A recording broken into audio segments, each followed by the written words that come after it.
고인도전서 도전! 네. 도전. 우리가 유대인이나 헬라인이나 종이나 자유인이나 다 한 성령으로 세례를 받아 한 몸이 되었고 또 다 한 성령을 마시게 하셨느니라. 고린도전서 12장 13절 말씀. 네, 와우. 코피와 넣어봤어요. 보람이 있었어. 코피 흘려가면서 외우는. 예, 다음 분 한 분만 더 도전해주세요. 밝아졌다. 렌즈를 바꿨죠. 예쁘죠? 일단 디자인도 되게 마감이 예뻐. 되게 모던해졌어. 심지어는 이게 올해 나온 신상이에요. 2018년 모델. 근데 자꾸 보니까 까먹을 것 같아. 자, 도전! 도전! 하나씩 나눠서 하시면 돼요. 그럼 제가 서른서 네. 훈하다. 이렇게 베드로가 이르되 너희가 회개하여 각각 제사를 성격이. 회개하여 각각 그리스도의 이름으로 세례를 받고 제사함을 받으라. 그리하면 성령의 선물을 받으리니. 사도행전 2장 38절 말씀. 네. 고린도전서 야 자꾸 뺀이야 오늘. 오늘 모나미 컨셉인데 진짜 다? 그러네 오늘 다음 팩 오늘 모나미 컨셉인데. 나 빼고 혼자 되게 튀시네요. 도전! 고린도전서 시작이 뭐였지? 우리가 준비가 안 됐어. 우리가 유대인이나 헬라인이나 종이나 자유인이나 다 뭐죠? 한 한 성령으로 뭐를 받았는데? 세례를 네. 받고 한 몸이 되었으니 또 다 한 성령을 마시게 하셨느니라. MC 전 한 고린도전서 12장 13절 말씀. 네. 그래요. 누가 누구 손가락 많이 써줘야겠어. 그래도 이 암송이 계속 이어지는 게 저는 참 감사하네요. 오늘 주제는 뭐냐면요. 이 성령에 대한 얘기가 12과에 다시 한번 나와요. 근데 이제 오늘은 약간 인트로 겸 약속대로 오신 성령. 그러니까 성령님이라는 개념이 처음 구체적으로 어떻게 나타났고 설명되어졌는지 그거에 대해서 좀 얘기를 하려고 그래요. 여러분 성령 하면은 뭐가 생각나요? 여러분 성령. 애들한테 그 하나님이라는 개념은 익숙하고 예수님이라는 개념도 되게 익숙한데 성령님 하면 되게 생뚱하게 느끼더라고 애들이. 성령님에 대해서 물론 이 시간에 삼위일체를 설명할 수는 없지만 제 이전 강의를 참조하시고요. 영상 많이 올라놨습니다. 그거 해야겠어. 그 유튜브에 보니까 이제 여기서 만약 내가 이 얘기하다가 내가 이제 지난 강의에 성령 참고하세요 하면 그게 태그 이게 뜨더라고. 그 클릭하면 글로 넘어가게. 그런 거 좀 해놔야겠는데. 그것도 보고 앉아서 언제 타이밍이 될지 또 이거 편집을 해야 되니까 좀 힘들긴 한데 편집 노예 하나 고용해야겠어. 나중에 내가 개척하든가 하면 편집 노예 편집 노예. 근데 그냥 이렇게 할 수 있는 게 아니야. 보니까 월급 받고 그것만 앉아서 해야 되더라고. 이게 되게 시간이 많이 걸려요 생각보다. 어쨌든 뭔 얘기해야 되면서 성령에 대해서 여러분 어때요 생각이? 성령하면 뭐가 떠올라요? 성령님? 하나님의 말씀을 볼 때 그 말씀을 깨달을 수 있게 도와주시는. 배운 어디서 본 것 같아요. 배운 태가 나는 대답이었어요. 근본 있는 데다. 뭔가 말할 수 없는 탄식으로 있었는데 그런 우리를 말할 수 없는 그래서 엉뚱한 시절 지날 때 그 찬양 가사지. 그런 탄식한 문은 네. 그거 우리 죄 지을 때 탄식하시고 죄 지을 때 하지마 이 새끼야 이러지 않으시고 자유의지를 존중하시면서 탄식하는 또 여러분 성령님에 대한 여러분의 생각들 한마디씩만. 오늘 좀 질문이 좀 널널해요. 그래서 지금 막 여러분의 포션은 좀 무려 7번까지밖에 없어요. 다른 데는 막 14번 막 이렇게 있는데 그만큼 깊은 주제? 그래, 예, 그렇죠. 이게 나눠져 있어요. 12과에 한 번 또 나와요. 여러분 어때요? 별 생각이 없어요? 성령님에 대해서? 주일학교 때 안 배워서? 불. 불! 다 성령이 들어가는 노래는 찬양 거의 불이 많이 들어가. 불길 같은 성신이었고 왜 이렇게 칠까 박수를. 아 이거 영상 나요? 아또 우리 와이프한테 또 혼나겠다. 상황이 꼭 봐요. 꼭 이렇게 모니터하면서 왜 그랬어? 그래서 계속 뭐라 그래. 보면서. 지금 이 부분도 네. 왜 팔이 왜 이러냐? 딱 그러겠는데. 아니 저의 컨셉은 그러니까 저희 보는 아내는 그렇게 생각 안 하지만 저는 컨셉이 되게 좀 편안한 느낌으로 가자 이런 컨셉이라서. 근데 약간 목소리가 왜 그러냐고 정색하더라고. 나는 원래 컨셉이 이렇게 좀 두런두런 얘기하는 컨셉이라. 불. 또 뭐 다른 거 생각나는 거 없어요? 불.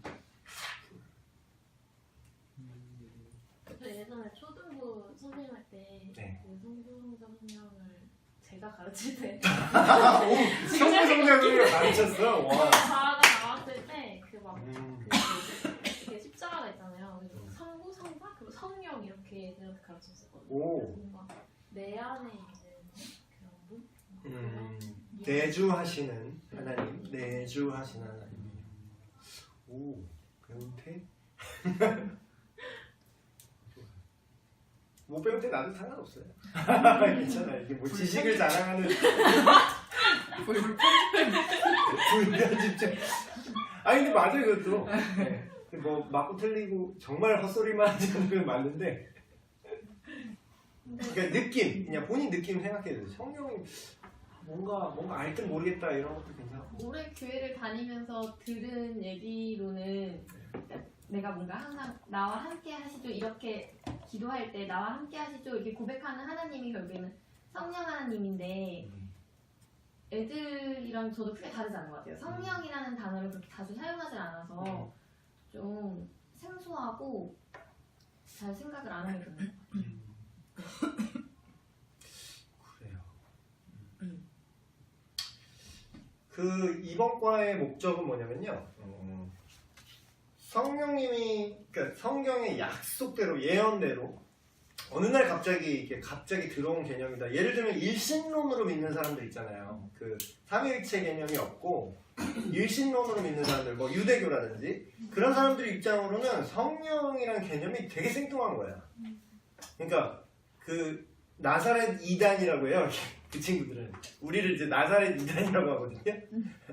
나사렛 예수를 신으로 믿는다. 그리고 성령이라는 개념도 그러니까 여호와의 영이라는 개념이 있긴 한데 그 여호와의 신이라는 개념이 있는데 그거를 삼위적으로 이해하진 않아요. 그래서 그들한테는 되게 생뚱한 개념이거든요. 예를 들어서 우리가 지금 이스라엘 사람한테 복음을 전한다고 했을 때 가장 이질적으로 느끼는 부분 중에 하나일 거예요. 성령님에 대한 어떤 관점이. 그래서 근데 그게 어느 날 갑자기 그러니까 예를 들면 유대교인 입장으로는 니네 생뚱한 얘기하는 거다 이렇게 느낄 수 있다. 근데 어느 날 갑자기 우리가 이제 기독교가 뭐 기존의 유대교와 차별성을 유지하기 위해서 새로운 교리를 만들어낸 거냐? 그게 아니라 이미 구약 성경에 예언되어 있었던 성령님의 오심이 오순절 그 사건을 성령 강림 사건을 통해서 전에는 한시적으로 부분적으로 특정 사람들에게만 임하셨던 그런 성령 하나님이 이제는 모든 믿는 사람들에게 아까 얘기하신 것처럼 계속해서 내주하시는 잠깐 있다가 없어지는 게 아니에요. 내주하시는 그 오순절 강림 사건 그러니까 그 처음 그 스타트 그 사건을 오늘 집중적으로 다룰 거거든요. 처음 성령이 오심 그러니까 개념이 좀 바뀌었어요. 근데 그게 어느 날 갑자기 바뀐 게 아니라 그렇게 바뀌도록 이미 예언이 되어 있었다. 그 얘기를 좀 다룰 거고요. 그래서 성령 세례라는 표현이 나와요. 성경에 오늘 이제 볼 내용에 성령 세례의 개념에 대해서 좀 두 가지 큰 혼돈이 있어요. 두 가지 큰 축이 있는데 그거에 대해서 알아볼 거고 그리고 결과적으로 성령을 받은 사람의 인격과 삶에 어떤 일들이 일어나는가 그런 것들을 좀 다뤄보도록 하겠습니다. 성령 강림이 어느 날 갑자기 온 게 생뚱한 게 아니다라는 거를 좀 성경적인 근거를 갖고 보기 위해서 누가복음 24장 49절을 한번 먼저 찾으시는 분이 읽어주시겠어요? 누가복음 24장 49절.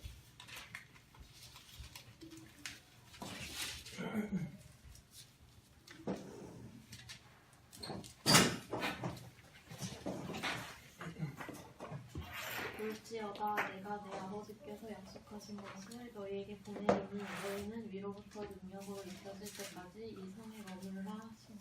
아멘. 여기 예수님의 발언이죠. 예수님이 내가 내 아버지께서 약속하신 것. 그 약속이라는 게 구약에 계속 나와요. 심지어는 모세 때부터 나와요. 모세 때부터. 그때 하나님의 그리고 가장 구약의 끝에서 뭐 성경 여러분 그런 개념이 있어요. 그 이단들만 그런 얘기를 하는 게 아니라 이단들이 막 신천지가 예를 들어서 그런 얘기 하잖아요. 성경은 성경을 풀어야 된다. 어디서 들은 건 있어가지고 성경은 성경을 풀어야 된다. 맞는 말이야. 그 말까지는 맞는 말인데 그래서 이제 엉뚱한 성경 해석으로 지네가 비유풀이를 한다고 뭐 짝풀이 뭐 말씀마다 짝이 있네 어쩌네 막 이러면서 자기네 식으로 이상하게 해석을 하는데 사실 기본 원리는 그 말은 맞아요. 근데 걔네들이 그 말대로 안 하고 엉뚱하게 해서 그렇지. 근데 예를 들면 사도행전이 이제 성령행전이라고 우리가 다른 말로 불러요. 그만큼 사도행전은 뭐냐? 성령님이 오신 이후에 성령님이 임하셔서 그 사람 속에 거하실 때 어떤 일들이 벌어졌는지에 대해서 그거를 집중 조명해서 그 사건 위주로 보는 책이거든요. 근데 그 사도행전에 베드로가 처음 성령이 임하시고 그런 어떤 초자연적인 일이 일어날 때 베드로가 이런 얘기를 합니다. 선지자 요엘에게 임하신 말씀이 오늘날 응하였다 이런 표현을 해요. 근데 그게 무슨 뜻이냐면 그 요엘의 말씀이 이렇게 얘기하면 모르지만 우리 많이 불렀어요 이미 찬양에 자녀들은 예언할 것이 그게 요엘서의 예언이거든요. 자녀들은 예언할 것이요 청년들은 환상을 보고 아비들은 꿈을 꾸리다 어쩔 때 주님의 영이 임할 때. 그래서 성령님의 명칭은 성경 전체 신구약 전체에 걸쳐서 여러 가지 명칭이 있어요. 구약적인 표현을 하면 주님의 영 그리고 여호와의 신 이런 표현을 하죠. 하나님의 영 뭐 이런 표현을 막 혼용해서 써요. 그리고 신약적 표현을 하면 성령이라고 말할 때도 있고 그리스도의 영이라고 표현하기도 해요. 그리스도의 영 지혜의 신 뭐 이렇게 얘기하기도 하고 여기서 말하는 지혜의 신은 God of Wisdom 이런 뜻이 아니라 스피릿이라는 느낌이 더 강하죠. 네. 그래서 구약에 여기서는 직접적으로 구약이 언급되어 있지 않지만 구약에 많은 성령이 오신 이후에 벌어질 사건에 대한 내용들이 엄청나게 예언되어 있어요. 그리고 심지어는 뭐 예레미야나 그 많은 구약의 선지자들이 했던 발언 중에 그때가 되면은 어떤 일이 일어날 것이다. 뭐 이런 식으로 이제 서술한 내용이 정말 많은데 그때가 예를 들면 자녀의 마음을 아비에게, 아비의 마음을 자녀에게. 근데 결국 그 사건이 어떻게 이루어질 것인가에 대한 명확한 거는 거기서 얘기 안 됐지만 결과적으로 신약 시대가 와서 예수님 이후로 지금 오늘 우리가 다룰 성령 강림 사건이 이뤄진 다음에 그 말이 무슨 말인지 이제 사람들이 이해하기 시작했다라는 거죠. 그래서 예수님이 세 가지로 지금 최종적으로 얘기를 하셨는데 약속된 것이다. 근데 그 약속된 게 무엇이냐? 그분이 이제 오실 텐데 그분은 능력을 주실 것이다. 그리고 심지어는 뭐 다른 복음서에서 예수님이 자기가 이제 부활하시고 승천하실 것을 말하면서 제자들한테 그런 얘기를 하죠. 내가 아버지께로 올라감이 오히려 너희에게 유익이다. 왜냐하면 내가 가야 보혜사께서 보혜사라는 단어 쓰네. 보혜사라는 단어는 되게 근데 이단 냄새 나잖아. 아니, 이단들이 많이 써갖고 뭐 이만희가 보혜사라고 그러고 뭐 헛소리 막 삑삑하는데. 근데 보혜사라는 말을 잘 안 쓰는 말이니까 좀 현대적으로 바꿀게요. 위로자? 그러니까 영어 표현하면 컴포터라고 얘기하고 편안하게 하는 사람.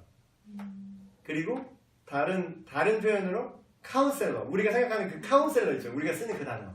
그러니까 참모라면 너무 군사 용어고, 그러니까 상담할 수 있는 사람. 내가 의지해서 물어보고 나의 삶을 가이드해 줄 수 있는 어떤 존재. 그런 단어예요. 보혜사라는 의미가.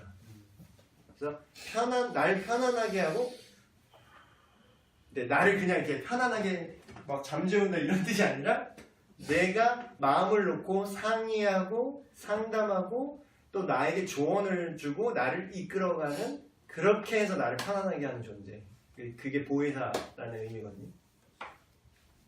근데 그분이 오신다 그래요. 그래서 그 찬양 우리가 부르는 그 찬양 있잖아요. 고와 같이 너희를 버려두지 않으리. 진리의 영이신 성령이 오셨네. 근데 이제 그건 좀 약간 내용을 각색한 거고 성경에서 예수님이 말씀하신 그 내용을 그대로 좀 얘기를 하면 내가 너희와 영원히 함께하리라 하시면서 올라가세요. 본인은 가신다. 삼위일체 얘기할 때 그때 이 비슷한 얘기를 한 것 같아요. 존재론적으로는 예수님이 지금 어디로 가셨죠? 그 당시 기준으로 땅에 우리랑 같이 육신을 입고 계시다가 지금 이 육신의 상태로 우리를 떠나시고 승천을 하시는 거야. 하나님 편으로 가신다고 했는데 그러면서 내가 너희와 영원히 함께 할 것이다 라고 얘기하세요. 근데 그 영원히 함께 한다라는 거는 그럼 뭐냐? 오실 성령님이 영원히 함께 한다는 얘기거든요.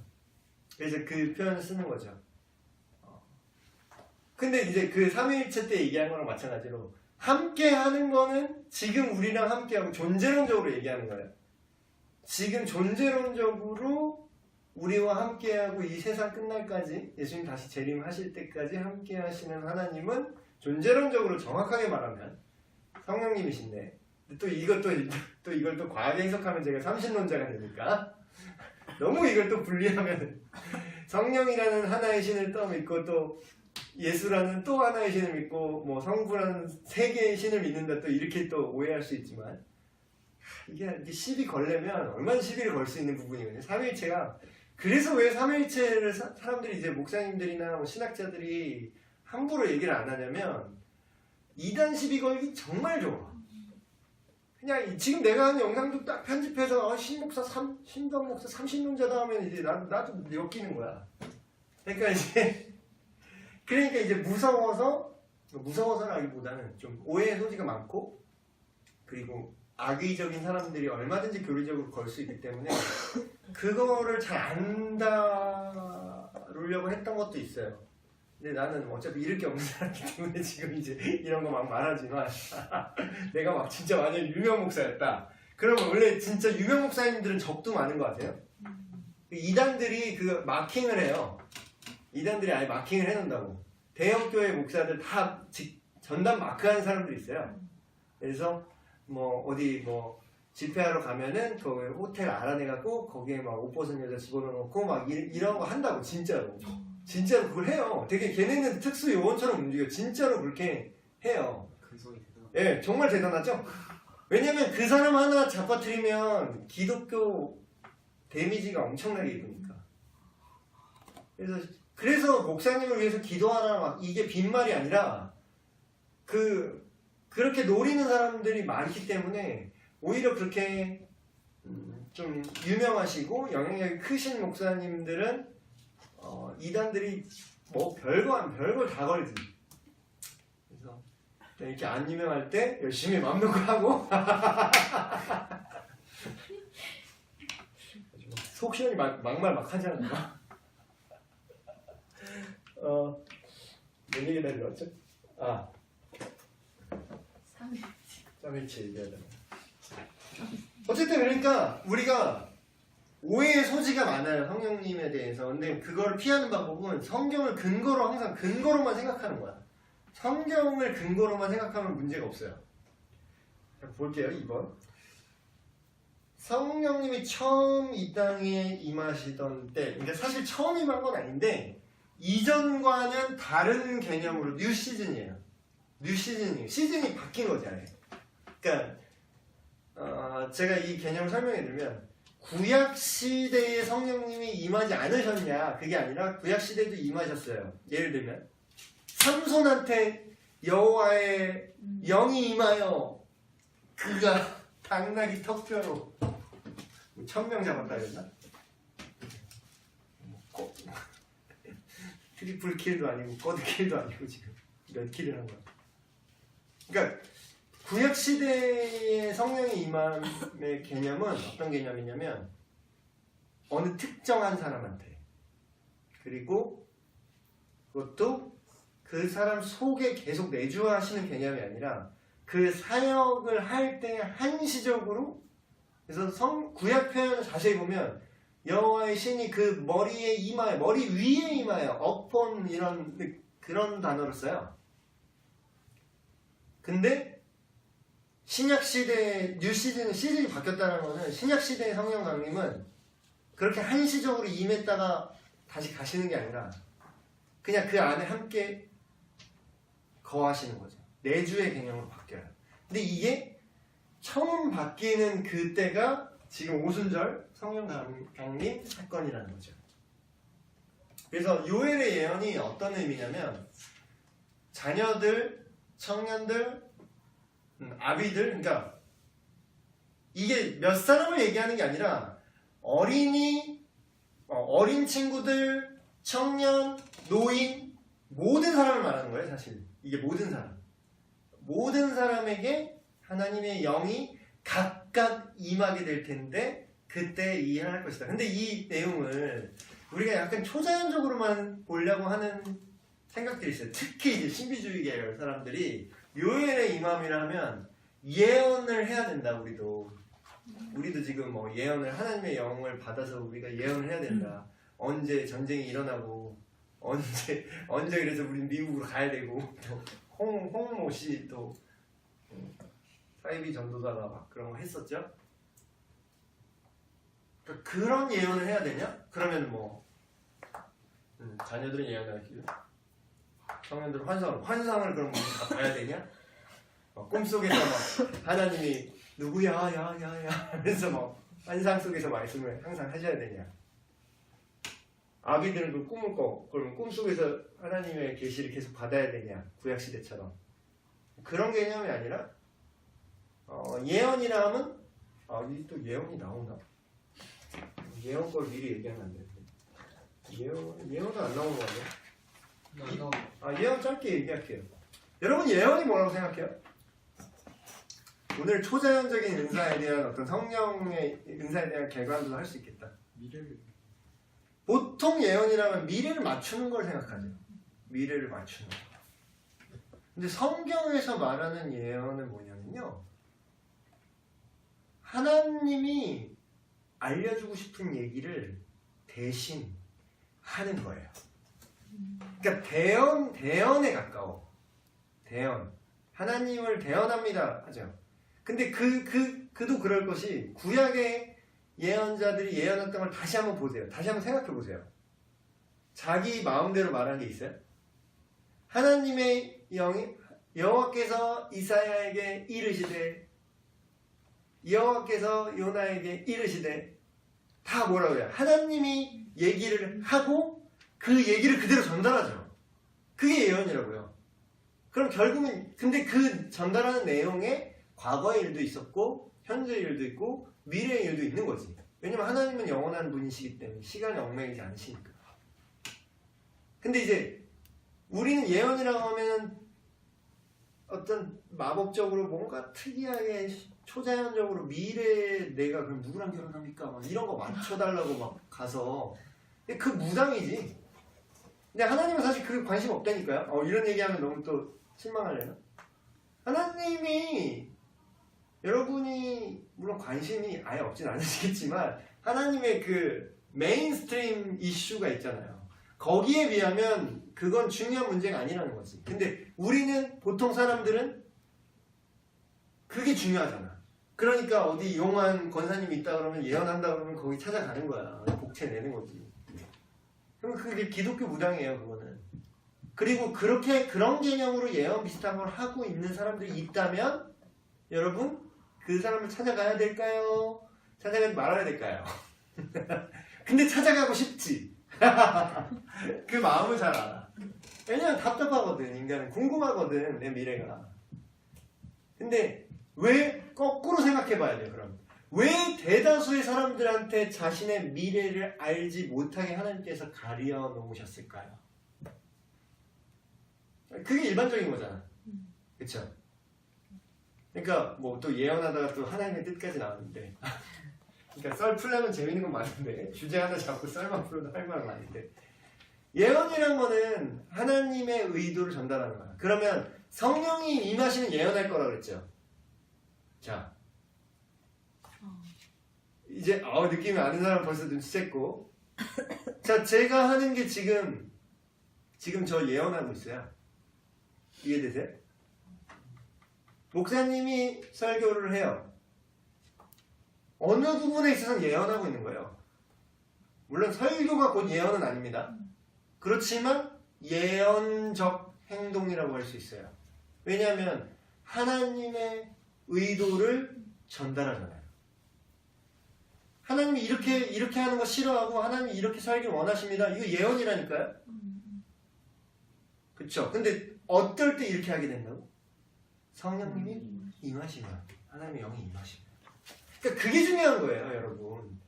우와 신비 오 신기하다 오 미래를 맞춘다 이게 중요한 게 아니라 하나님의 뜻을 깨닫게 하고 아까 얘기했던 거랑 맞아요. 내가 성경을 읽을 때 깨닫게 하신다고 그랬죠. 성령님이 똑같잖아요. 개념이 요엘의 개념이랑 똑같다니까요. 그 개념이 확장된 거예요. 신약시대에. 그러니까 그 개념으로 요엘의 예언의 성취를 봐야지 우리가 그 구약 시대 그 이전 시즌에 있었던 성령의 역사 그때는 이전 시즌에는 그랬어요. 그때는 이 진리가 모든 사람한테 다 오픈이 안 돼 있고 하나님이 그 당시에는 또 문맹률도 엄청나게 높았을 뿐더러 성경이 이렇게 문서로 나오지도 않았고 물론 있긴 있었지만 이렇게 체계적으로 모든 사람이 이렇게 많은 사람이 접근성이 좋지 않았단 말이지 성경책이. 그럼 그때의 방식 그때 지난 시즌에서는 하나님은 어떻게 역사하셨냐? 몇몇 특정한 선지자를 불러서 그들에게 그들 입에 하나님의 의도와 말씀을 주셔서 선포하겠다는 거죠. 그게 이전 시즌의 예언의 개념이에요. 근데 지금 뉴 시즌이잖아. 신약 시즌은 뭐예요? 뉴 시즌은 우리 모두가 믿는 자란 말이에요. 그러니까 뉴 시즌의 예언은 뭐예요? 우리가 성경이 주어져 있죠. 성경을 읽을 때 깨닫게 하시는 거지. 성령님의 사역. 우리가. 근데 요즘 신비주의로 계속 밀고 있는 사람들은 뭐죠? 우린 뉴 시즌인데 이전 시즌의 예언의 패러다임으로 계속 생각을 하고 그런 방식으로 하나님이 일하신다고 계속 얘기하고 주장하는 거야. 그리고 또 실제로 그 사람들이 많이 따라. 왜냐면 신기하거든. 근데 사실 신기한 건 그렇게 큰 도움이 안 된다고 제가 전에도 말씀드렸던 것 같아요. 신기하면은 그 신기한 거 보고 있거든요. 이렇게 손가락으로 딱 가리키면은 그 하나님의 의도를 봐야 되는데 이 손가락이 막 반짝반짝 겁나 막 빛나는 거야. 그러면 우와 다 이거만 보고 있는 거야. 그렇죠. 뭔 얘기 들렸지? 아, 성령이 임하심. 그래서 성령이 임하셨어요. 그러니까 뉴 시즌이라는 걸 지금 얘기하고 싶었던 거예요. 성령님이 이제 강림하셨어. 이전의 시즌과는 다른 개념이에요. 물론 그 개념이 확장된 거죠. 근데 표적이 일어났어요. 사도행전 2장 1에서 4절을 한번 보시면 이게 정말 유명한 구절이죠. 성령님의 나타남에 대해서 얘기를 하자면 빼놓을 수 없는. 그래서 아까 불 얘기 나와요. 3절에 불의 혀처럼 갈라지는 것들이 그들에게 보였어요. 하나씩 사람 위에 임하여 있더니 그들이 다 성령의 충만함을 받고 성령이 말하게 하심을 따라 다른 언어들로 말하기를 시작하니라. 성령이 임하시던 자리에 나타난 표적. 방언을 말했다. 여러분 여기서 재밌는 얘기. 방언에 대해서 여러분 어떤 생각이 있어요? 여러분은 또 보수적인 중앙성서교회에서만 쭉 자라셔서. 근데 이제 저는 다른 교회에서 이제 자라보고 장로교도 색깔이 되게 다양해요. 그러니까 사실 우리나라 장로교회 교단이죠. 개신교의 교단에 여러 교단이 메이저 교단들이 있고 이제 그 안에 성경을 해석하는 약간의 차이들이 있는데 메인스트림 장로교는 프레스비테리안 그 장로교는 성령에 대해서 이제 어떻게 보느냐 이게 좀 달라져요. 근데 가장 크게 다른 게 이제 오순절 교단이라고 있는 거예요. 오순절 교단은 이 오순절 사건을 순서건으로 들고 나온 교단이기 때문에 우리나라에 순복음이라고 알려져 있지만 전 세계적으로는 펜타코스트라고 해요. 펜타코스트. 복음주의는 뭐예요? 아, 복음주의는 더 넓은 개념이에요. 복음주의가 넓고 그 안에 복음주의 안에 장로교인이지만 복음주의 계열이 있고 나는 감리교인이지만 복음주의고 나는 뭐 펜타코스트지만 오순절 순복음 오순절이라고 하는구나. 우리나라 번역 펜타코스트를 우리나라 말로 번역하면 오순절 교단. 그 오순절 교단 안에 복음주의 계열이 있고 뭐 그런 식이죠. 이거 얘기하면 또 너무 길어지니까 일단 복음주의, 개혁주의, 뭐 자유주의, 뭐 큰 스트림은 뭐 이런 것 같은데 이거 얘기하면 또 여러분 또 재미없는 얘기 나올 수 있으니까 이건 나중에 얘기할게요. 저는 참고로 개혁주의자가 아니라 저는 저 스스로 평가하기를 약간 웨슬리안에 가까운 복음주의자 이러면 이제 여러분 못 알아듣는데 신학생들만 알아듣는 그런 구분법인데 뭔 얘기다 이럴 뻔했죠? 그치. 오순절 방언에 대해서 각 교단마다 입장이 달라요. 그러니까 이 오순절 사건에 대한 것도 입장이 달라. 그러니까 예를 들면 오늘 성령에 대한 얘기니까 오순절 교단은요 성령님이 우리가 예수님을 믿지만 성령님이 특별하게 성령님을 더 받을 수 있다라고 생각을 해요. 그러니까 그거를 전문용어로 세컨드 블레싱이라고 해요. 퍼스트 블레싱은 뭐냐? 내가 예수님 믿었을 때 뭐 예를 들면 뭐 세례를 받는다거나. 근데 세컨드 블레싱은 뭐냐면 그 오순절 교단에서 말하는 거예요. 세컨드 블레싱은 뭐냐면 진짜로 내가 뭔가 내 마음이 뜨거워져서 뭔가 갑자기 내가 복음에 열정이 생기고 갑자기 막 내가 성령 충만해지는 것 같은 그러니까 그런 데 체험이 있긴 있어. 사람이 신앙생활을 하다가 되게 애매하게 믿다가 어떤 시즌이 있잖아요. 근데 여기서 더 믿음이 팍 뛰는 그 시즌이 있죠. 근데 이제 그런 거를 이 오순절 교단은 세컨드 블레싱으로 이해를 해요. 그래서 그냥 예수만 믿으면 되는 게 아니라 성령님을 주세요. 내가 그 성령 세례를 주세요. 나에게 이걸 따로 기도해야 돼. 그래서 막 방언 주세요. 뭐 성령 세례 주세요. 그래서 그쪽 사람들은 이제 어떤 적이 있었냐면 저는 근데 이제 장로교단 베이스거든요. 원래 제가 신앙생활 장로교단에서 어릴 때 자라서. 근데 어떤 분이 이렇게 저를 찾아오더니 예수님 믿는 사람인지 모르다가 예수님 믿는 사람인지 알게 된 거야 서로. 그래서 예수님 믿으시냐? 나도 예수 믿는다고. 근데 이 사람이 대뜸 그 질문, 성령 세례 받으셨어요? 이러는 거야. 아니 나는 그냥 물 세례만 받았는데 성령 세례는 뭔가. 왜냐면 장로교단에서는 상당히 생소한 개념이거든요. 그게. 근데 이제 그 개념이 어디서 왔냐? 나름 성경적인 개념이라고 이제 본인들이 생각하는 건 사도행전 2장과 사도행전 8장에 보면은 사람들이 요한의 세례, 예수님을 믿는 그 세례만 알고 성령의 세례는 알지 못하더라 이런 표현이 나와요. 근데 성경 신약 전체에서 거기 하나만 나와. 그래서 그거를 기반으로 그런 어떤 세컨 블레싱이 우리한테 필요하다. 그래서 네가 예수를 믿어도 예를 들면 좀 신앙생활이 좀 삐리하고 그들의 표현대로 뭔가 이제 메롱이 사람들 있잖아요. 니는 성령 세례를 아직 못 받아서 그래. 이런 개념이야. 그런 마인드야. 그런 마인드로 하면 우리 예를 들면 우리 주변에 믿는 사람 중에 성령 세례를 빨리 받아야 되는 사람들이 많죠. 그래서 그런 이제 오순절 계통 찬양 불 받아라 막 이런 거 있잖아. 성령 받아라 막 이런 거 있잖아. 그게 이제 세컨 블레싱 마인드예요. 그러니까 그게 신학이 있어서 그런 내용이 나오는 거야. 그쪽 신학을 해석해서. 그럼 3단계인 거예요? 안 믿는 사람이랑. 그러니까 약간 3단 변신 같은 약간 안 믿는 사람 믿었는데 퍼스트 블레싱 그 다음에 3단 세컨 블레싱 되면 이제 바울같이 된다는 거지.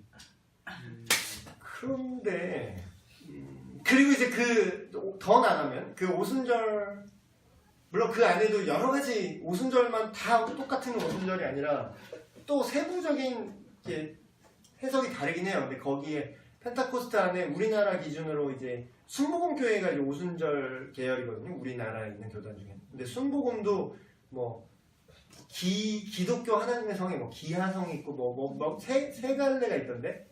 그래서 조금씩 자기들끼리 해석이 좀 다르긴 한데 메인스트림은 이거예요. 세컨 블레싱이다. 그리고 방언이 세컨 블레싱의 증거다. 이렇게 얘기해요. 왜냐면 여기 진짜 액면 그대로 믿는 거지. 이 성경, 이 본문 그대로 믿는 거야. 근데 여러분, 그러니까 이게 되게 조심해야 되는 게, 조심해야 된다? 좀 심사숙고해서 성경을 봐야 되는 게, 성경을 액면 그대로 믿으면 언뜻 들으면 믿음이 좋은 것처럼 들리죠. 근데, 액면 그대로 믿는다라는 거는 해석이 좀 필요해요.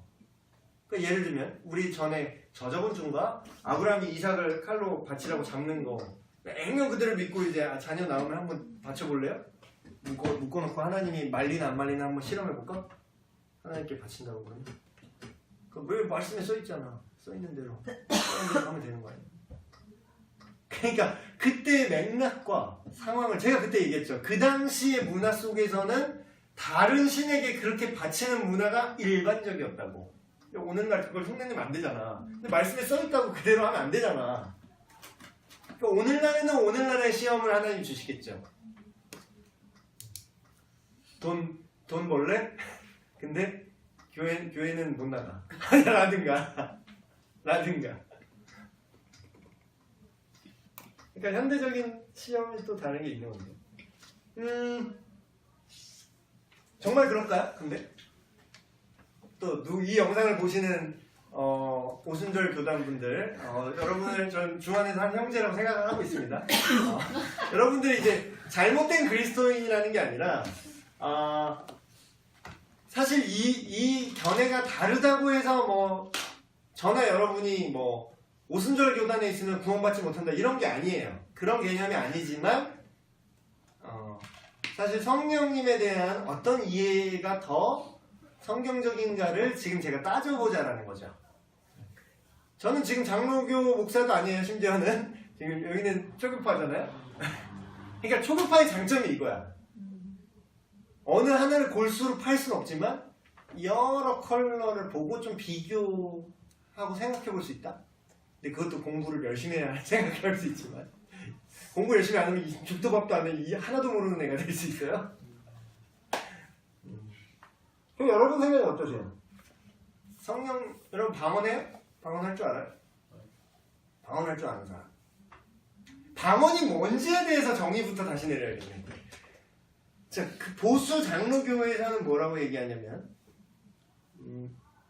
이때 사도행전 2장에 보이는 성령님 씨의 방언은 소위 이제 은사주의자들이나 어떤 오순절 교단 분들이 얘기하는 블라블라블라 방언이 아니다. 그리고 그냥 그 당시에 현존하는 외국어였다. 실제로 그게 2장만 보면 그게 더 현실적이에요. 그리고 8장에도 그냥 외국어로 보여요. 그게 어떤 근데 막 하늘의 언어 막 그래서 책도 막 또 누가 냈잖아. 막 하늘의 언어, 뭐 천사들의 언어. 여러분 생각은 어때요? 방언이란 게 이제 여러분 생각을 정리할게요. 지금 좀 패닉이 왔는데 내가 정리해서 쟁점을 딱 정리해서 말할게요. 첫 번째 쟁점.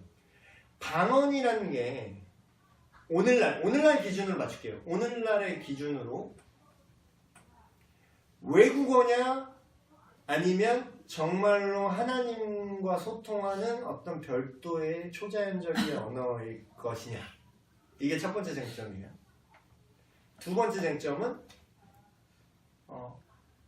만약에 그게 초자연적인 것이라면 오늘날에도 존재하느냐 존재하지 않느냐. 두 번째 쟁점. 여기까지만 할게요. 더 세분화할 수 있지만 지금 여러분 뇌 용량이 부족한 듯 보이니까. 어때요? 어떤 것 같아요? 선택지가 2개밖에 없는 거예요. 아니 뭐 다른 세상의 의견 내셔도 돼요. 방언에 대해서 지금 그러면 여러분 어떻게 생각해요? 그냥 다 복잡한 거 생각하면 지금 여러분이 이제 막 교회들 다른 교회들은요 방언 기도 막 하는 거 아세요? 막 이렇게 우리 이제 금요 기도회 같은 거 금요 철회 기도회 같은 거 하면 이제 통성 기도 같이 하잖아요. 그러면 뭐 반 이상 막 샬라샬라해요. 저 전에 사역했던 교회도 막 방언 기도 겁나게 막 하시고 앞에 인도자가 방언인데 심지어는. 근데 여기서 우리 강태국 목사님 귀시되게 맞았을 그럴 상황이지. 예, 제가 전에 듣기로는 저희 이제 설립자이신 강태국 목사님은 은사 중지론자셨어요. 저도 그때 송 목사님한테 궁금해가지고 여쭤봤는데 저희 교단에서는 그 방언 은사 그런 건 중지됐다고 이렇게 그런 입장이다. 사실 우리 여기 성서 선교회가 교단은 아니기 때문에 만약에 교단이면 제가 중지론을 가르쳐야 돼요 여기서. 만약에 교단이면. 왜냐면 그럼 나는 그 교단 목사니까 교단의 성경 해석을 따라야지 그 교단 안수를 받은 의미가 있어요. 그래서 만약에 장로교단인데 예를 들어서 합동에서 안수를 받았다. 근데 합동의 신학에 어긋나는 예를 들어서 뭐 다른 뭐 오순절 신학을 가르친다. 그러면 이제 제명당할 수 있는 거죠. 근데 이제 초급파의 장점은 뭐냐면 그게 강제가 아니에요. 그러니까 좋게 말하면 각 개인이 뭐가 맞는지 탐구해 볼 수 있는 거. 나쁘게 말하면 이상한 생각을 가져도 제재를 못한다라는 거지. 근데 이제 저는 이상한 사람은 아니고요. 네. 어쨌든 강태국 목사님, 그러니까 우리 성서선교의 뭐 정신, 뭐 강제는 아니지만 그 기본 정신은 강태국 목사님으로부터 이제 흘러나오니까 그분의 어떤 은사론이라든지 성경 해석은 현대에는 중지되었다라는 게 그분의 해석이셨어요. 근데 제가 알기로는 지금 담임 목사님, 현희철 목사님은 중지론자는 아니세요. 여러분 어때요? 이런 문제는 별로. 그러니까 여러분은 너무 여기서만 자라서 그런 방언에 대한 데 고민이 없으셨을 것 같은데 다른 데서 왔다가 예를 들어서 다른 데에서 방언 막 하는 교회에서 자라는 청년인데 여기 딱 들어왔는데 아무도 방언을 안 해. 근데 거의 그 순복음에서 왔다 예를 들어서. 그러면 여기는 다 성령 세례 아무도 안 받았나 봐. 약간 이렇게 되는 거지. 어떤 것 같아요? 듣기로는 이제 방언 기도를 하는 사람을 봤을 때 이제 그분이 말을 했던 건 다른 나라 언어 또 자기가 자기가 할 수 없는 기도, 자기 안에 그런 기도를 하게끔 해주는 거라고 들은 적이 Oh Lord, Heavenly Father, I pray. 그래서 내가 아는 영어 지식을 동원해서 내가 영어 기도를 해요. 방언하는 사람 한 번도 없고. 근데 그 아, 저 봤어요. 아 진짜. 영어 할 줄 모르는데 방언 영어로 하는 분 봤어요. 일본어로 받으신 분도 있고 네, 중국어로 하는 분도 봤어요. 저희 교회에 헬라어 받으신 분도 있었어요. 아 그래요? 근데 그 뜻을 모르더라고요. 그러니까 정작 근데 몰라. 근데 우리는 영어를 알잖아. 그러니까 우리는 약간 나 연세 있는 분이셨는데 그분 영어를 배운 적이 없거든요. 그럼 제가 스포일러 해버려요. 지금도 존재는 하네. 근데 저는 제 방언에 대한 인상은 저는 어렸을 때도 그 가족이 방언을 하는 걸 봤어요. 오! 방언 받으셨나요? 근데 그게 언어라고 느껴지진 않았어요. 그때 뭔가 막 언어, 막 일본어, 뭐 중국어, 영어는 막 뭔가 말하는 듯한 거잖아요. 근데 그런 게 아니라 그냥 뭔가 좀 이상한 것 같기도 하고 언어라는 느낌은 그때 안 들었어요. 저도 가까운 사람이 하는 걸 봤는데 근데 본인이 기도하면서 본인이 어떤 기도를 하고 있는지 모른다는 게 좀 약간 넌센스인 것 같아요. 그러니까 나는 내가 기도를 하면은 내가 하나님이랑 대화를 하는 거잖아요. 그러면 그렇죠. 그래서 그 부분에 대해서 예전에 목사님한테 말씀을 드린 적이 있었어요. 내가 언제 얘기한 것 같은데 네. 내가 하도 여러 군데서 네. 얘기를 내가 어디서 얘기했는지 난 까먹었어.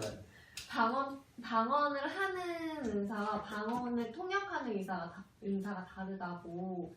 그래서 만약에 근데 이제 그거를 그 논의가 되기 전에 만약에 방언을 어떤 그냥 현존하는 언어라고 규정을 했을 때 그거를 굳이 그럼 통역하는 슈퍼내추럴한 은사가 있어야 되나라는 생각을 할 수도 있는 거죠. 예를 들면 영어 방언을 받았어. 그러면 하나님 방언 통역의 은사를 주세요 하는 게 아니라 영어 공부를 하면 되잖아. 그러니까 굳이 그게 초자연적으로 하나님께 받았다라고 볼 수 있는가라는 점에서 그게 충돌하는 거야. 이게 하나님의 언어, 뭐 어떤 천사의 말이냐? 정말로 현존하지 않는 어떤 초자연적인 언어 소통 방식이냐? 그러니까 언어의 개념이 이렇게 문장 구조를 하는데 그걸 우리가 못 알아듣는 거지만 아까 얘기했듯이 언어라고 문장 구조조차 없고 어떤 옹알이 같은 그런 느낌도 있는데 그럼 전혀 다른 컨셉의 만약에 그게 진짜라면 전혀 다른 컨셉의 문장의 개념조차 다른 어떤 컨셉의 언어이거나 그게 초자연적으로 존재한다면 아니면 그냥 특정 국가의 언어 현존하는 특정 언어이거나 그래서 여러분 생각은 어때요? 특정 국가의 언어일 수도 있을 것 같아요. 근데 벌써 시간 다 됐어. 지금 뭐가 정답인지 모르겠는데 성경은 뭐라고 얘기하는 것 같아요?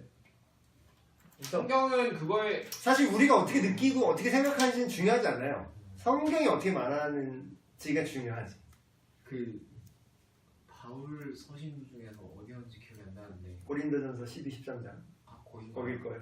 그 방언을 거기밖에 안 나와 그 얘기. 하는데 뭐 방언을 할 때 뭐 통역하는 은사가 있는 사람이 없으면은 하지 않는 편이 좋다는 식으로 받아먹고 그게 왜 그랬는지 기억이 안 나는데 두 부분밖에 못 본 거. 일단은 제가 시간이 너무 많이 가서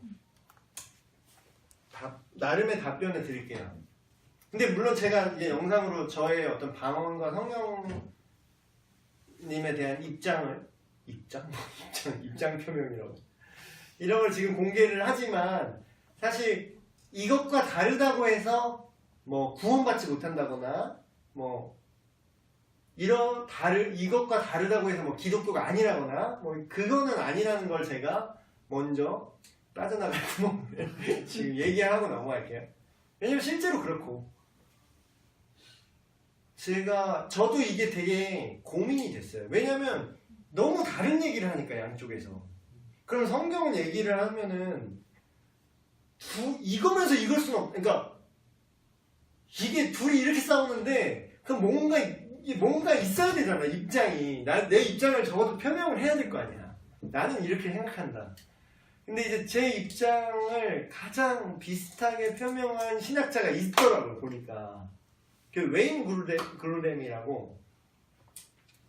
저는 기본적으로 그 성령의 은사에 대한 부분만 다른 부분은 어떤 관점을 가지는지 제가 모르기 때문에 그분의 관점과 제 관점이 거의 일치하는 것 같아요. 그러니까 결론을 말씀드리면 성령이 오셔서 이게 뉴 시즌으로 바뀌었잖아요. 근데 이 맥락을 통해서 봐야 돼요. 근데 사람들이 자꾸 그냥 이 표면적으로 그 내용을 그대로 보려고 그래.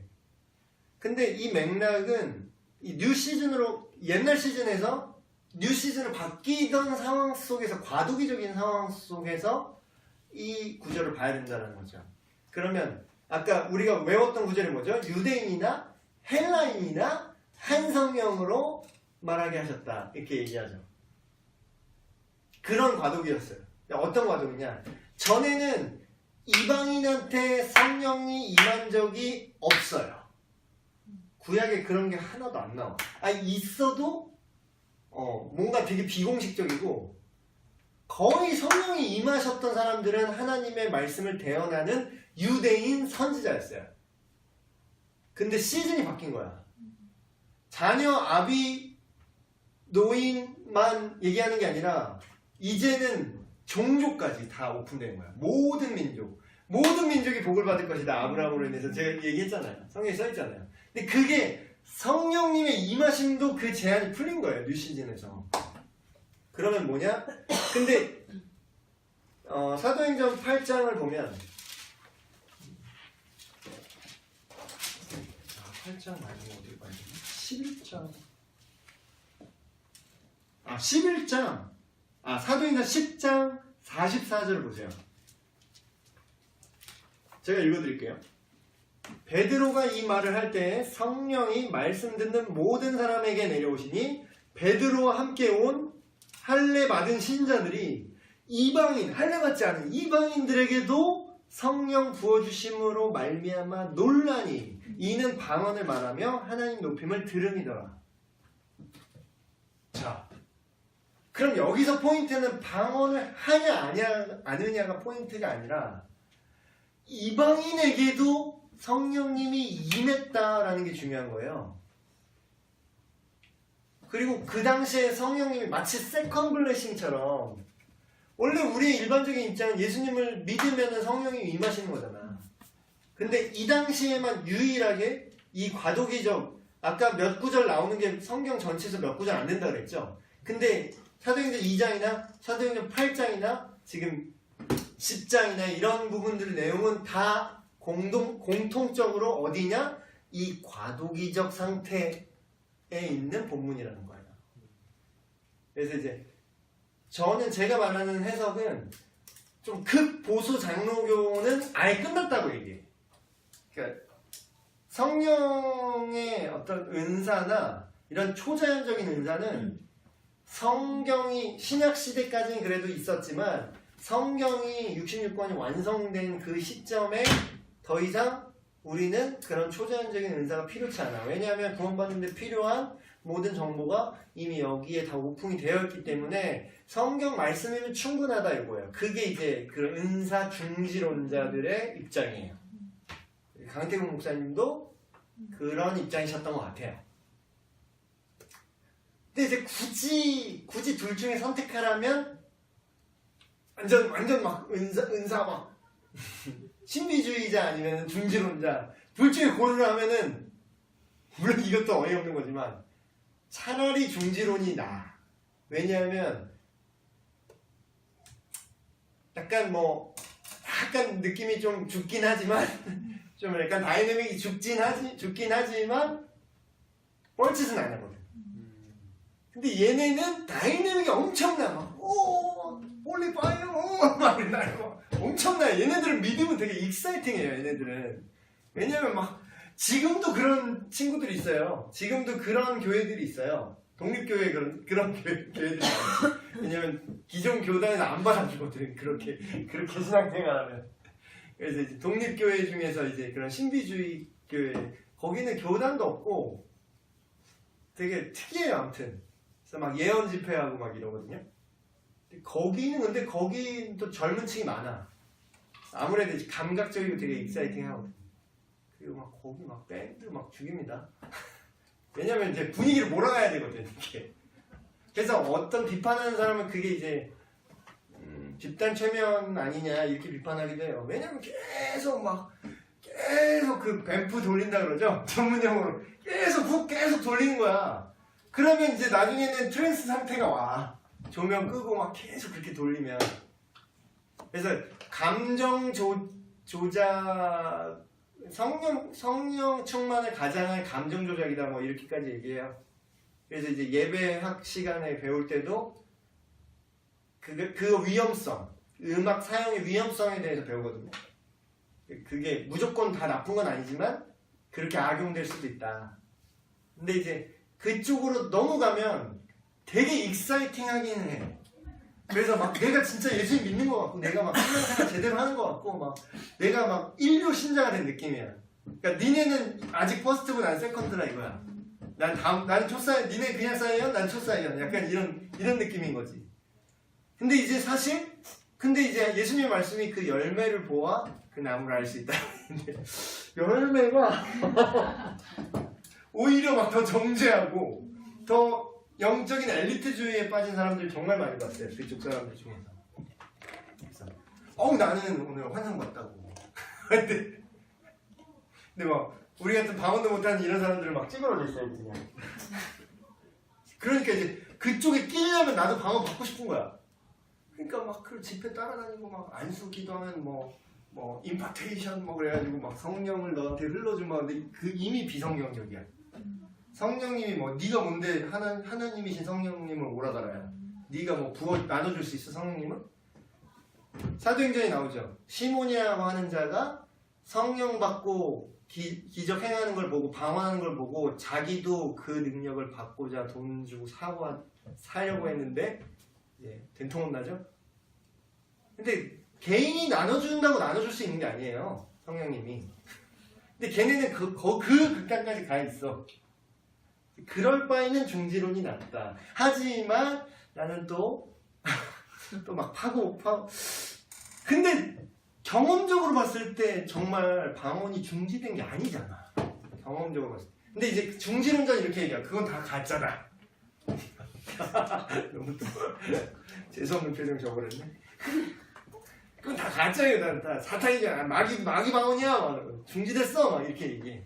근데 이제 또 그건 또 너무 이쪽으로 하는 것 같고 제가 보는 그러니까 근데 이게 내 생각이 아니라 성경적으로 이걸 변증을 해볼게요. 만약에 모든 은사가 다 스탑됐다. 그 말이 사실이려면 아까 좋은 얘기 해주셨는데 고린도전서 13장 볼까요? 2번 하나 끝났네. 어떡하지? 이 파트 2 가야겠다. 안 되겠다. 이래서 가을에 끝나는구나. 중요한 건 두 주씩 하네. 근데 이게 되게 흥미로운 얘기 아니에요? 너무 재밌어. 나만 재밌나? 안무를 안 구하면. 고린도전서 13장 보시면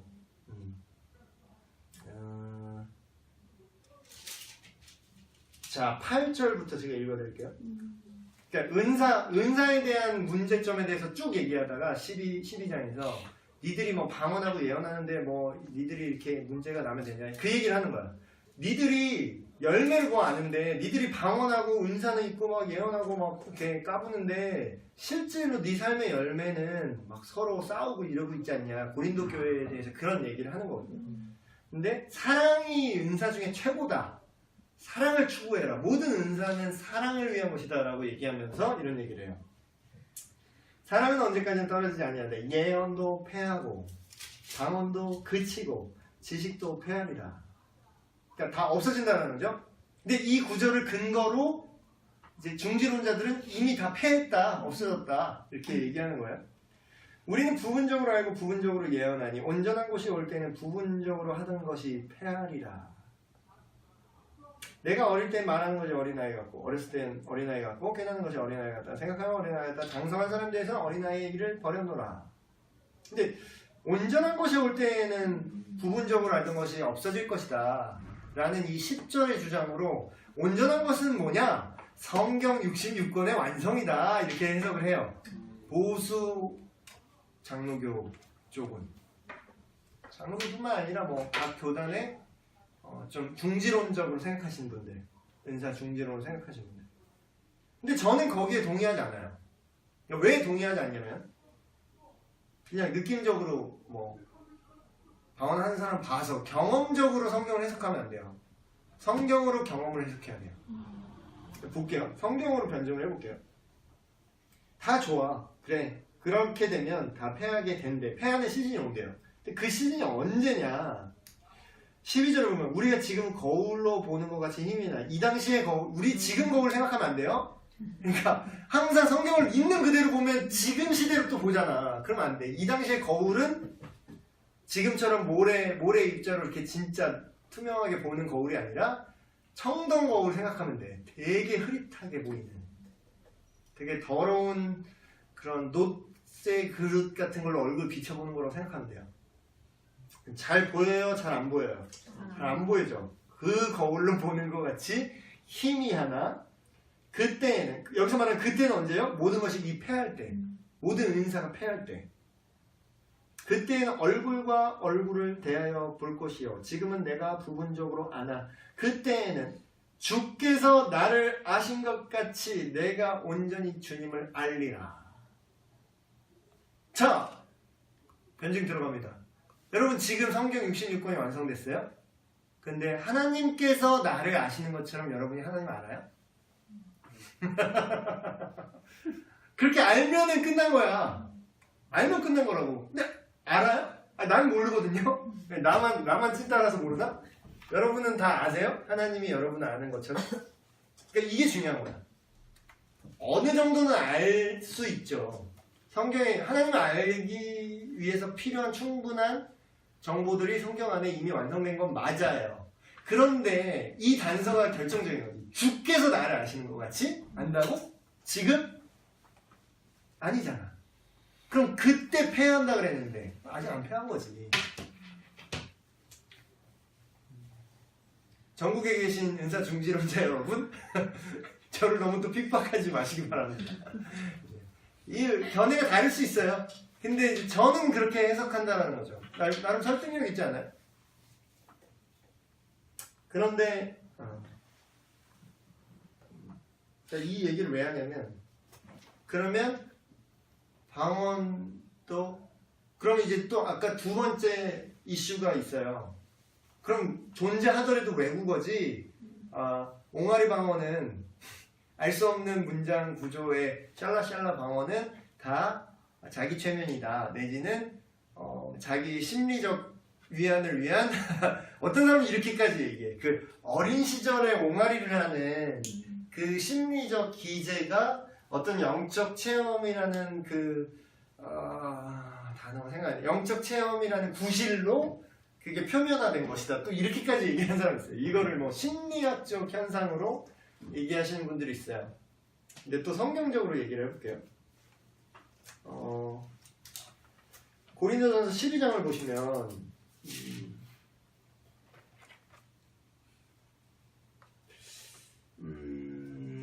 쭉쭉 이렇게 성령의 은사에 대해서 이제 8절 보면 뭐 성령으로 말미암아 지혜의 말씀을, 어떤 사람이 같은 성령을 따라 지식의 말씀을, 다른 사람이 같은 성령으로 믿음을, 어떤 사람은 성령을 병 고치는 은사, 능력 행함, 예언함, 영들 분별함, 다른 사람에게 각종 방언 말함, 어떤 사람은 방언 통역함.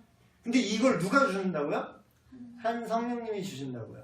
근데 이제 아까도 저도 체험적으로 얘기했지만 제 입장은 이래요. 현존하는 어떤 언어의 방언도 존재하는 것 같아요. 그러나 그런 특이한 제3의 개념의 언어 또한 존재한다고 볼 수 있다고 저는 생각해요. 왜냐하면 이게 만약에 그저 외국어였다라면 그냥 공부하면 되는 거야. 바울이 헬라어도 할 줄 알고 유대말도 할 수 있었잖아요. 그러면 초자연적인 거라고만 볼 수 없는 거예요. 만약에 그게 그냥 당시 현존하는 그냥 외국어였다면. 물론 사도행전 2장에 나온 거는 외국어가 확실해요. 그 본문은. 왜냐면 그 의도가 뭐였냐면, 외국에 사는, 이디오피아에 사는 이방인인데 자기네 나라 말로, 그러니까 서로 언어가 그러니까 안티바벨이라고 전에 얘기했죠. 제가 설교 시간에. 바벨이 언어를 혼잡케 한 사건이라면 언어가 연결돼 버린 거야. 제가 자기 나라 말로 얘기를 하는데 나는 우리나라 말로 들리는 거야. 내지는 제가 우리나라 말을 배워본 적이 없는데 제가 우리나라 말을 하는 거야. 그러니까 근데 왜 그렇게 현존하는 언어로 그때 방언을 했느냐? 10장에 제가 읽었던 그 사건이 의도라는 거죠. 이방인도 성령을 받네. 그게 포인트라는 거지. 이게 뭐 외국 말이냐, 뭐 선사의 말이냐, 이게 중요한 게 아니라 사도행전 2장, 8장에서 중요한 거는 이방인들도 성령을 받는구나라는 게 포인트라는 거예요. 그러기 위해서 그 당시 현존하는 언어로서 성령께서 방언을 하게 하셨다. 그래서 지금 이 과에서 이제 얘기하고 싶었던 거는 결론적으로 뭐냐면 외국 여기서는 이제 오카는 목사님이 이제 장로교 신학을 하셨잖아요. 그래서 여기서는 그 한쪽만 얘기해요. 여기서는 뭐라고 얘기하냐면 그냥 외국어다. 그리고 의도적으로 어떤 이런 교단별 성경 해석의 차이를 피하시기 위해서 깊게 다루진 않았어요. 여기서는 그냥 어쨌든 외국어는 맞잖아. 사도행전 2장의 사건은 외국어가 맞으니까 외국어였다. 그리고 성령을 받으면 모두가 다 이런 외국어를 말해야 되느냐? 그건 아니다. 라는 걸 얘기하고 싶은 거죠. 그래서 이 당시에 어떤 과도기적 상황 속에서 방언을 말하는 걸 들을 필요가 있었기 때문에 한 거지 그게 이제 필수 사항이 아니라는 거예요. 근데 이제 옛날에 또 이거 너무 나가셔갖고 방언 못 받으면 구원 못 받았다. 왜냐면 방언 받아야 성령 받은 건데 성령이 안 계시면 머리 혼자라 그랬으니까 또 그러니까 성경 해석이 되게 중요한 거예요. 성경은 해석이 정말 중요한 책이에요. 멋대로 해석하면 진짜 이상해지고. 그래서 오늘 2번 하다 끝나는데 마무리를 하면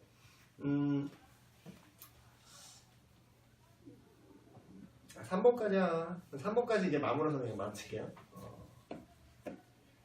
성령이 임하실 때 모든 사람 예수님을 믿는 모든 사람에게 성령님이 임하시는 게 맞아요.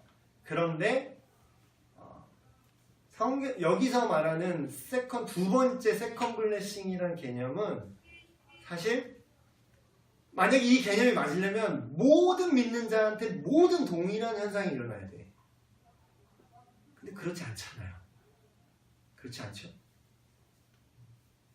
그래서 이게 제가 성경 해석의 원리를 전에 말씀드렸는데 성경 해석의 원리 중에 중요한 게 하나가 있는데 그게 뭐냐면 부분으로 전체를 해석하지 말아라. 전체로 부분을 해석해라.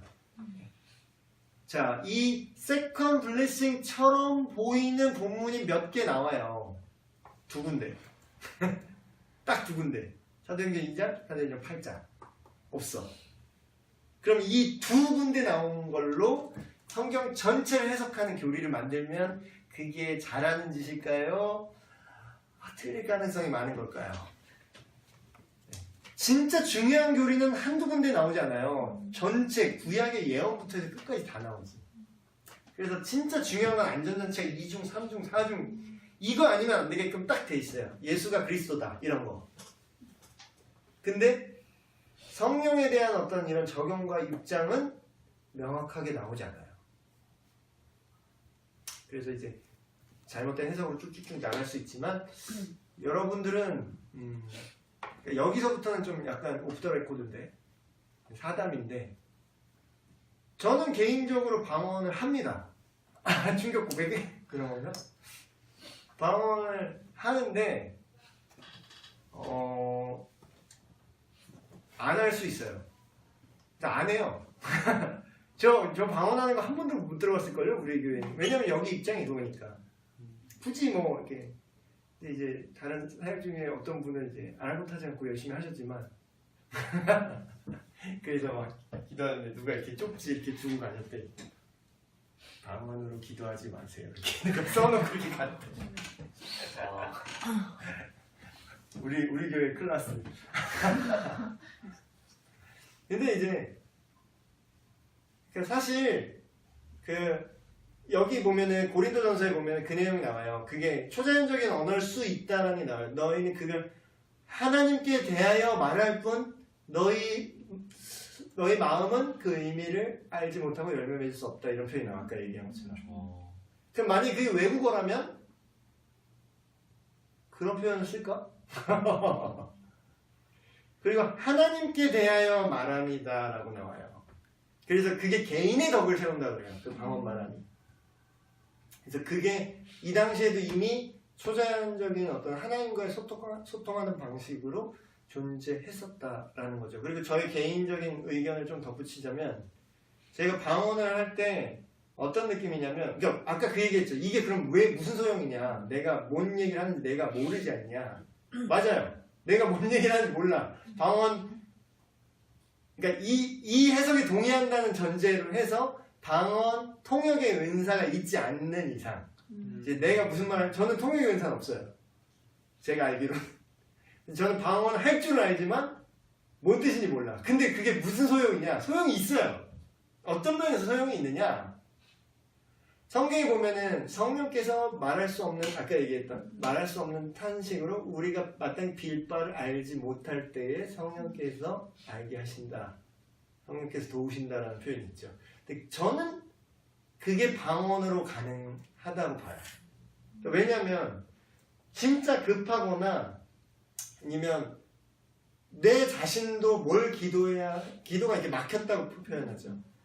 근데 이제 방언 은사가 있는 분들은 그게 가능해요. 근데 이제 약간 저 개인적인 체험을 얘기하면 그게 어떤 느낌이냐면 정확히 무슨 뜻인지는 몰라. 근데 내가 어떤 마음인지 되게 뭉뚱그려서 알겠네? 되게 그러니까 문장 구조가 아니에요. 그러니까 하나님 내가 언제 어떻게 이랬어요 이런 게 아니라 그냥 이걸 어떻게 설명하지? 그러니까 어쨌든 더 직관적이야. 상당히 직관적이에요. 뭐 어떤 사람 뭐 카더라 통신으로 막 성경적이진 않지만 막 그런 얘기 막 하는데 뭐 이거는 사탄이 못 알아듣고 하나님만 알아듣는 말이다. 그래서 뭐 이게 보호를 받는 기도다. 뭐 이런 그거는 솔직히 너무 나간 것 같고 그건 왜냐면 성경적인 근거가 없어. 그런 근거가 없어. 근데 성경적인 근거로서 이제 바울이 얘기했던 것처럼 나와 하나님과 그래서 개인적으로 기도하라고 그래요. 방언을 말하려거든 혼자 기도해라 얘기를 해요. 그래서 만약에 회중 가운데 하려면 반드시 통역하는 자를 두고 해라 이렇게 얘기하죠. 근데 사실 좀 안타까운 건 뭐냐면 현대에 통역을 두고 회중 기도하는 사람이 없어요. 방언하는 사람 중에 그냥 막 기도해. 사실 그거는 조금 성경적이진 않다라고 생각을 해요. 저도 이게 이런 걸 이렇게 저도 알기 전에 그냥 잘하는 교회에서 그냥 막 그렇게 했으니까 그게 맞는 줄 알았지 나도. 근데 사실 그게 어떤 장점보다는 어떤 영적인 위화감이라고 할까? 쟤는 방언하는데 나는 뭐지? 이러면서 약간 엘리트주의? 그런 걸로 이게 단점이 많은 것 같아요. 회중기도 때 방언을 막 하는 게 어차피 못 알아듣는데 마음의 열매는 없고 못 알아들으니까 근데 약간 쟤는 뭔가 하나님이랑 더 친한 거 나는 왜 방언 안 주시지? 막 약간 이런 부작용이 많이 나오잖아요. 그래서 그랬던 것 같아 이 바울은. 근데 유익은 확실히 있어요. 더 깊은 얘기를 근데 방언하는 사람들은 네. 그럼 내가 방언하고 싶을 때 할 수가 있어요? 그게 이제 재밌는 건 처음에 받을 때는 그러니까 나는 이렇게 봐. 나는 개인적으로 이거 뭐 성경에 안 써있지만 내 체험으로 얘기를 하면 그러니까 이거는 그냥 체험으로 그냥 생각하세요. 이게 뭐 고리는 아니에요. 이럴 수도 있고 저럴 수도 있고 왜냐면 이건 체험 근거로 얘기하는 거기 때문에 처음에 방언을 받을 때 연습해서 받을 수 있다라고 생각하는 사람도 있어요. 그러니까 예를 들면 아까 그런 교리가 있기 때문에 죽어도 받아야 되는 거야. 막 옛날 순복음교회에서 막 그랬잖아. 수련회 가서 방언 받기 전에는 안 나온다고 문장만 넣고 막 계속 기도시키는 거 있잖아. 근데 그거는 그래서 막 진짜 막 다 막 받았어요 하고 나오는데 막 꼭 이제 둔 안에 있잖아. 계속 이제 나는 왜 안 되지? 나중에 그 전도사님들 자기도 급하니까 막 야 할렐루야 거꾸로 해 빨리 할렐루야 거꾸로 해 이러잖아. 할렐루야 빨리 하라. 거꾸로 어떻게 하는지도 모르겠어. 할렐루야 라 뭐예요? 야, 야루레 이러면 방언하는 거야? 아무 말 대잔치. 아무 말 대잔치지 진짜. 그 당시에는 그런 표현이 없었지만 정말 아무 말 대잔치지. 근데 저는 딱 지금도 느끼는 게 방언을 연습해서 아니면 진짜 막 자기가 막 계속 말하려고 노력해서 받았다라고 사는 사람들은 난 믿지 않아요. 그거야말로 자기 최면일 확률이 높아.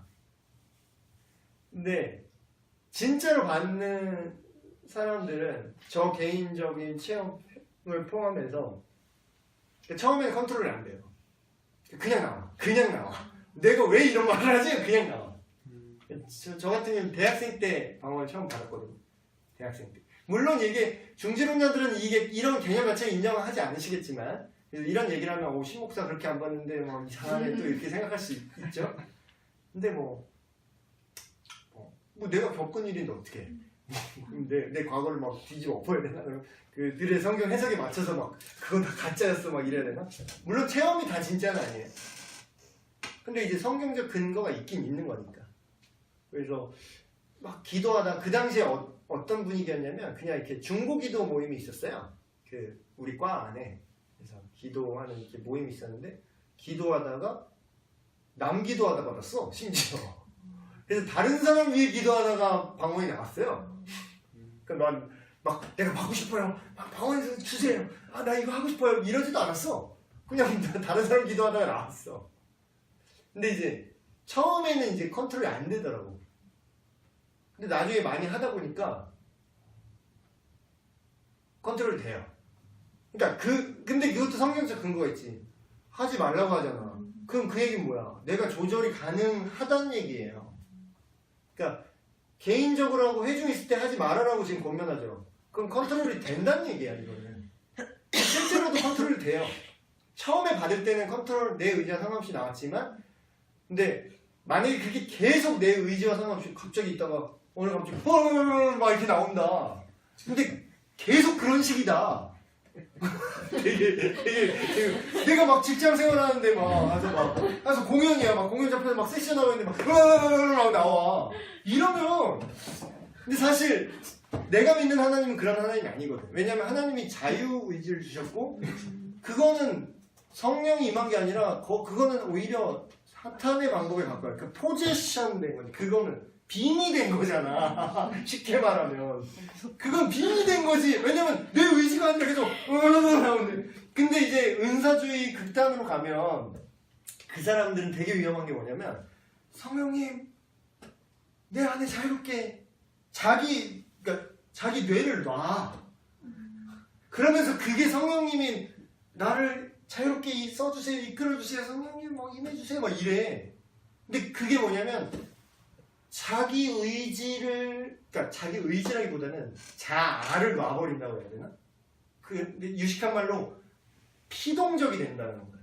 근데 하나님이 인간을 조종하고 싶으신 거예요? 아니면은 내가 피동적으로 막 이렇게 알아서 해주세요 이걸 하나님이 원하는 거야? 내 의지를 갖고 있지만 세자가 돼서 주님과 동역하게 원하시는 거야. 내 자유의지, 내가 당신이 싫어요 할 수도 있지만 내 의지가 존재하는 상태에서 주님 감사합니다, 사랑합니다 이걸 원하시는 거야. 그럼 답은 딱 나와요. 그게 가짜라는 거. 진짜 성령님은 그렇게 역사를 안 하시는 거지. 그러니까 방언도 내 의지 안에서 컨트롤이 저는 가능해요. 그렇게 가능하지 않다라고 주장하는 사람들이 있겠지만. 그래서 가끔 요새는 좀 많이 안 해가지고 그래서 은사 안 쓰면 하나님이 또 뺏어가시나? 또 그래서 이제 한 번은 또 그랬는데 꿈을 꿨어. 꿈을 꿨는데 오늘은 신비주의 모드인가? 그러니까 이제 어떤 사람은 바울에 대해서 바울은 신비주의자였다. 왜냐면 초자연적인 일들을 많이 경험하고 했으니까. 근데 또 복음주의, 개혁주의 이런 보수 쪽에서는 바울은 말씀 위주의 사역자였다 이렇게 얘기해요. 서로 자기 편이었다고 얘기하지만 둘 다 가지고 있었어요. 근데 뭐 그렇다고 제가 바울이라는 건 아니지만, 그러니까 그게 공존할 수 있다라는 거죠. 꿈을 꿨는데 꿈에 약간 그 영적인 꿈을 가끔 꿔요. 옛날에 언제 신비 특집을 한번 가야겠다 이거 진짜. 이거 얘기하면 너무 긴데 신비 특집을. 아니 근데 또 이거 하면 여러분들이 또 여기에 꽂혀서 또 이것만 볼까봐 신비한 것만 볼까봐 제가 일부러 얘기를 안 해요 여러분들한테. 여러분들 신앙이 좀 약하면은 이런 신기한 얘기하면은 예수님을 믿는 게 아니라 이런 거 쫓아다니거든. 그래서 바울도 동일한 얘기를 해요. 내가 너희들보다 훨씬 많은 체험을 했으나 너희한테 말하지 않는다라고 얘기를 해요. 그래서 제가 뭐 그렇다고 뭐 바울 형급은 아니지만, 그래서 짧게 하나만 얘기하면 꿈속에서 그날도 이제 그 좀 영적인 꿈이었어. 물론 개꿈도 많이 꿉니다. 근데 그걸 나는 알아요. 그러니까 자기가 알아. 이 경험을 해본 사람 자기가 알아. 아 이게 영적인 꿈인지 아니면 그냥 개꿈인지. 근데 꿈속에서 어떤 악한 영과 조우하는 그런 상황이었어요. 귀신 들린 사람이었나? 어쨌든 뭔가 이렇게 조우를 해서 나름 의미가 있는데 그 의미까지 지금 풀면 시간이 너무 오래 가니까 그 상황만 얘기할게요. 그랬는데 꿈에서 내가 자동으로 방언 기도를 하더라고. 근데 그게 되게 직관적이라고 그랬잖아요. 그게 되게 직관적인 거예요. 그래서 본능적으로 그냥 나오는데 꿈에 깼어요. 그러고 나서 내가 방언 기도를 여전히 할 수 있더라고. 그래서 기도가 막히거나 그럴 때 혼자 있을 때 종종 하고 또 시간을 들여서 하면, 그리고 또 장점이 있어요. 방언 기도의 장점이 뭐냐면 그러니까 되게 조심해야 돼. 근데 이게 되게 조심해야 되는 게 이것도 자칫 잘못하면 정주를 놔요. 그냥 이게 피동성에 익숙해질 우려가 있어. 그러면 나중에 내가 말로 생각으로 내 이성을 사용해서 하나님께 기도하는 게 퇴화될 수가 있어. 계속 방언 기도만 하면. 왜냐면 편하거든. 너무 편하거든. 그냥 정주를 놓고 하면 되거든. 근데 그러니까 적절히 이게 밸런스가 필요한 거예요. 그래서 이 바울이 그런 멘트를 해요. 내가 영으로 기도하고 또 마음으로도 기도하니. 근데 영으로 기도한다는 게 방언으로 기도한다는 것이라고 해석을 해요. 이걸 인정하는 사람들은. 근데 마음으로 기도한다는 건 내가 그냥 일반 언어로 내가 무슨 말을 하나님한테 하는지 알게 기도한다는 거야. 그래서 이 두 개가 믹스해서 그러니까 이거는 약간 툴 같은 거예요. 방언을 하고 안 하고 중요한 게 아니라 이걸 통해서 어떤 목적을 이룰 거냐. 그 목적은 뭐죠? 하나님을 더욱더 믿고 신뢰하고 이 땅에 주님의 복음을 전하는 일에 이걸 툴로서 사용하는 거죠. 그러니까 목적을 위해서 사용하는 도구가 돼야지. 방언 받게 해주세요. 방언 받게 해주세요. 방언이 좋아요. 예언하고 싶어요. 이거는 뭐 그래서 어쩔 건데 그거를. 오늘 너무 많이 지났네요. 죄송해요. 여기 잘라야겠다 영상에서. 이따가 마치겠습니다. 하나님 오늘 우리에게 오신 성령님에 대해서, 약속대로 오신 성령님에 대해서 얘기했습니다. 우리가 현대에 와서 성령님에 대한 입장들, 성령의 은사에 대해서 여러 가지 다양한 입장들이 있어서 우리가 혼돈되고 혼란스러운 부분이 많이 있지만, 우리가 말씀 속에서 어느 범위까지 가능한지 깊게 생각해 보게 하시고, 또한 그게 어떠한 해석이든지 주님을 따르고 주님의 증인이 되는 일에 밑거름이 되는 그 모든 것들이 되게 하여 주시옵소서. 우리 안에 그 성령님이 계시고 항상 그 성령님과 동행함을 알게 하시고 또 돌아가는 발걸음도 지켜 보호하여 주시옵소서. 우리 주 예수 그리스도의 이름으로 기도합니다. 네. 좋습니다. 감사합니다.